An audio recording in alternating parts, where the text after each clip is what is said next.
Alright, so this is going to be the first video in a while that I've actually made and put together for YouTube. And it's going to be even a longer time since I made a video about chainmail. But I thought this would be, this was an interesting thing to take a look at. So on the right here is a ring that I've worn on my finger for more or less every day for the last 7 years. It's quite a while. You can see on my middle finger, and there's a little evidence of it on my skin, kind of a little bit of impression on the callus, not so much on the back. And then here, this is a ring I finished just a few days ago, and both of these are made from these titanium rings, and that actually ends up working fairly well. But the point of this video is I wanted to compare them and see how much has changed between the two over this extended period of time of continuous use. So I'll preface this by saying that, you know, there is jewelry that you wear for long periods of time that hold up just fine for much longer than 7 years. Even jewelry made of soft metal like gold. But the thing that's different about chainmail is that it's constantly able to rub on itself. And so there's titanium, so that means there's titanium rubbing on titanium constantly.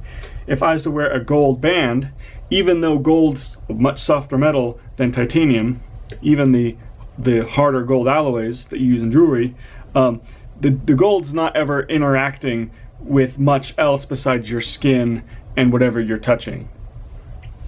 The second thing is a little bit of wear has a much bigger effect on the size of the band on a chainmail ring than it does on normal rings.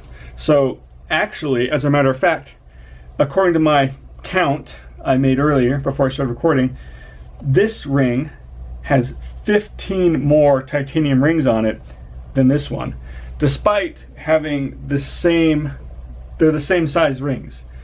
So what has happened is over the past 7 years, periodically I've had to adjust the size of this ring as the wire wears down and becomes thinner, because a little bit of wear causes this band to expand quite a lot. I mean, 15 rings, that's 5 rows. That's a lot that I've removed. And if we take a look at them, you can even see that the old ring has a lot more open negative space in there, and the new ring is a lot fuller. And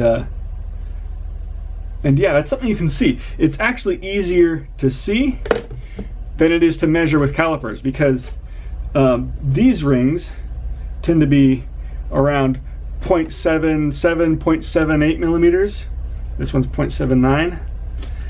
These tend to be 0.8 or 0.81 millimeters. So, I mean, we're talking about a difference of a couple hundredths of a millimeter in wire diameter, and it's pretty crazy how much of an effect just a little bit of wear has.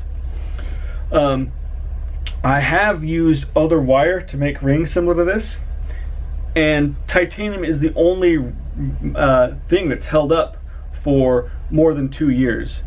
I had previously used just mild steel rings soldered shut, and that's the longest I was able to get a ring to last before trying this titanium, and it just worked very well for a very long time. And the problem with the softer metals is that, well, first off, they would wear down a lot faster than this titanium would, and so I'd have the problem of having to remove rings at a much faster rate.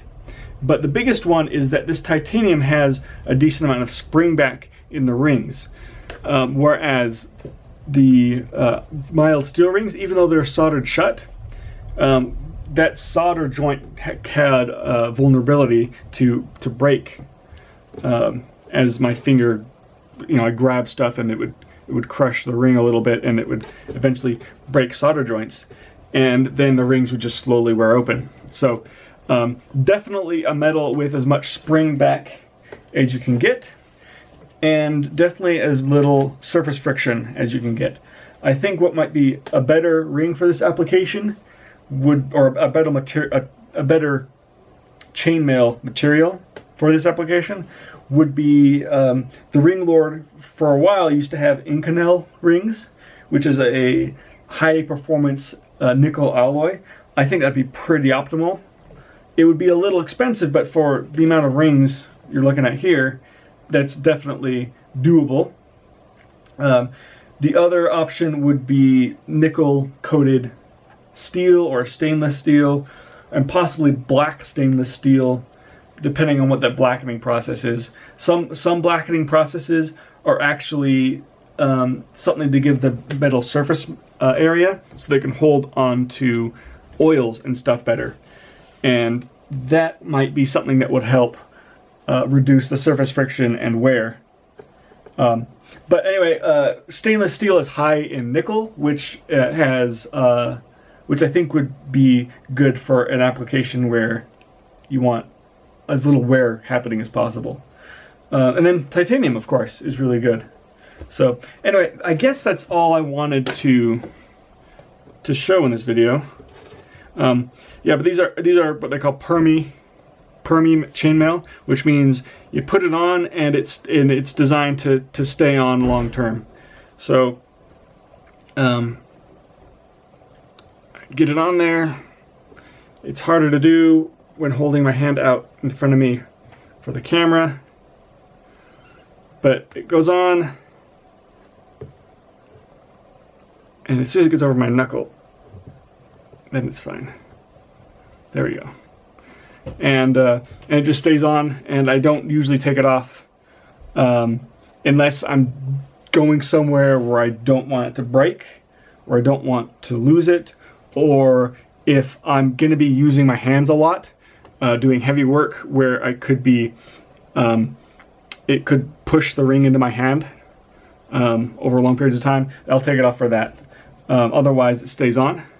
And I think this is a really cool idea for a ring, because other rings, if they ever catch on something, it can really do a lot of damage to your finger. But as strong as the titanium is, the band will just snap well before you hurt your fingers.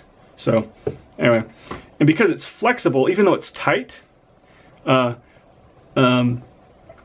it's not that tight. I mean, it had work to get over my knuckle, but it's not really that tight of a ring for how tight the fit is. So, all right, so there we go. That's a look at what 7 years of wear looks like on titanium chainmail rings.